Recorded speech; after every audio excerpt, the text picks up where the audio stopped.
Makalihis ang haros 2 dekadang paghahalat, operational na giraray ang seaport sa Barangay Pantaw, Libon, Albay. Positibo man ang lokal na gobyerno na makrear ini, nindakol na trabaho asin mas makusog ang komersyo sa lugar. Apwera kaini naglalao man ang provincial government asin Philippine Ports Authority na dakol na shipping lines ang maaprobitsar na magdaong sa pantalan hulita strategic asin accessible ang lugar.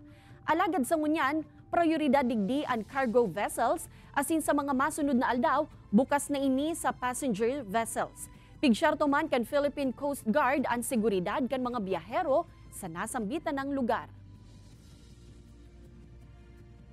Ang daming albayanos that can actually benefit from this, lalo na po yung mga maliliit natin mga kasama involves agrikultura, na hindi na po kailangan padaanin sa iba pang mga route. Open man po ini sa passenger vessels. Yun nga lang po, dapat ang mabiyahe po di passenger vessel should have a parang kapugduang marina so missionary route permit. Dahil pwede magbiyahe sa passenger vessel na wala kang permit po.